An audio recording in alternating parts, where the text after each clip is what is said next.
Bom dia, sexto ano. Nós vamos fazer uma correção de uma atividade de revisão que eu passei na última aula, quinta-feira, né? Tá aqui, ó, correção e revisão. Já foi feita essa correção, né, da atividade passada, né? Eu coloquei um vídeo, 2 vídeos de cálculo CEP.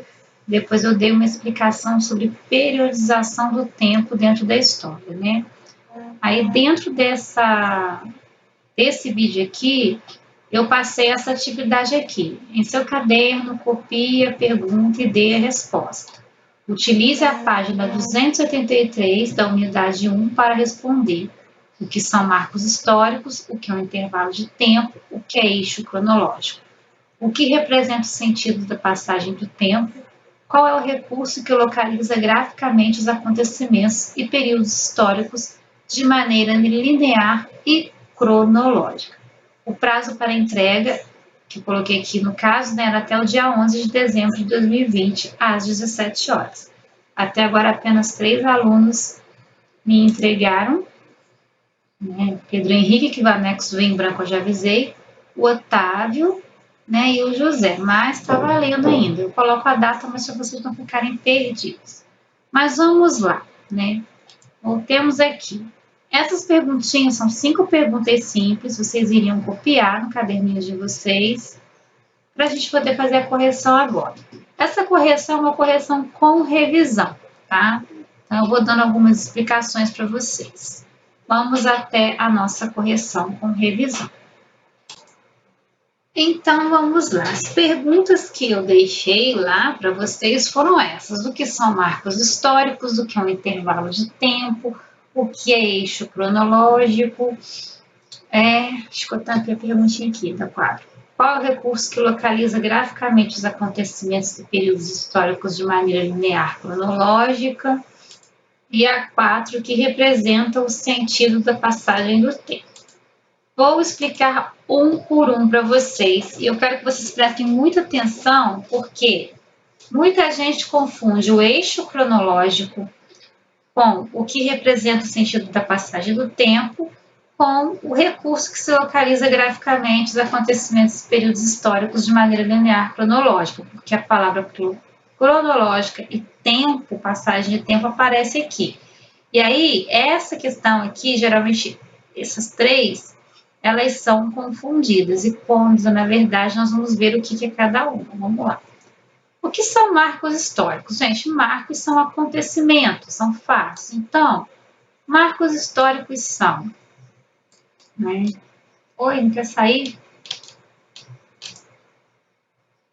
Expressão que se refere aos acontecimentos que podem representar rupturas entre os períodos históricos. Vamos lá. Que acontecimentos que podem representar rupturas entre os períodos históricos? Vamos ver? Eu tenho aqui um exemplo de linha do tempo, né? Onde eu tenho a pré-história, a Idade Antiga, a Idade Média, a Idade Moderna e a Idade Contemporânea. Essas setinhas para baixo aqui, elas representam algumas rupturas, né? Alguns acontecimentos históricos, né? Como está explicado aqui na resposta, ó. Expressão que se refere aos acontecimentos que podem representar rupturas entre os períodos. Na aula passada eu mostrei para vocês uma linha do tempo parecida com essa, só que eu só tracei e fui escrevendo. Então, aqui nós temos a pré-história. O que que rompe a pré-história com a Idade Antiga? É o surgimento da escrita, porque até então tudo isso aqui veio antes da história. Da Idade Antiga em diante, eu não falo pré-história, eu falo que é história. Então, essa linha do tempo, a ruptura que vai caracterizar os períodos, né, os marcos, né, que marcam os marcos dos períodos históricos que marcaram vão ser esses aqui. Aí vocês têm uma ruptura na história que vocês estudaram comigo. 476, queda do Império Romano do Ocidente. Mas aí é 476 antes ou depois de Cristo? Depois de Cristo. Tá? O Império Romano cai, né? Aí a linha do tempo continua andando. Aí nós temos esse marco aqui. A queda do Império Romano foi um marco histórico. Então, eu considero isso uma ruptura e um marco dentro do marco histórico. Aí já começa a Idade Média, tá bom? Isso aqui é um exemplo da primeira resposta. Vamos para a segunda. O que é um intervalo de tempo? Vamos lá. Intervalo de tempo. Elemento da linha do tempo delimitado pelos historiadores segundo os critérios diversificados. Vamos voltar nessa linha do tempo aqui? Vamos lá. Vamos andar um pouquinho da Idade Antiga até a Idade Média.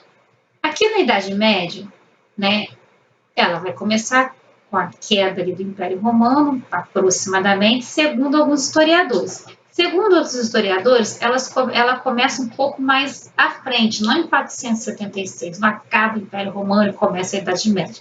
O que vai favorecer isso aqui? A gente entender isso aqui. O fim. Muitos historiadores dizem que o fim da Idade Média ocorre em 1453, com a tomada de Constantinopla pelos turcos. Só que, na verdade, esse fim aqui, ele, para outros historiadores, ele é marcado no ano de 1492, entendeu? Por quê? Porque em 1492 começam as grandes navegações e se descobre, começa antes, né? Mas em 1492, Cristóvão Colombo ele chega nas Américas, então descobre-se um novo continente, né? Uma nova terra, um novo mundo, como a galera da Idade Média, do finzinho da Idade Média falava. E aí nós temos um exemplo aqui dessa pergunta, o que é intervalo de tempo? É o elemento da linha do tempo delimitado, ou seja, que os historiadores dizem que ó, aqui termina tal idade, aqui começa tal idade, aqui acontece um fato histórico importante. E outros vão dizer, olha, esse fato histórico não aconteceu exatamente nesse tempo, vamos estudar um pouquinho mais. Como a história está sempre andando, ela está sempre mudando, não tem como eu falar que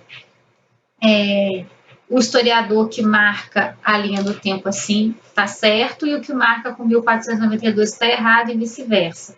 Sempre vão haver divergências na comunidade histórica no que diz. Divergência eu quero dizer, sempre vai haver historiadores que vão concordar com isso aqui e que não vão concordar com essa data aqui. Mas a grande maioria concorda com 1453 e alguns estão começando a aceitar 1492. Eu sou do grupo que acha que 1492 marca o início da Idade Moderna. Não aqui, tá bom? Um outro exemplo. Vou explicar aqui agora para vocês. A Idade Contemporânea.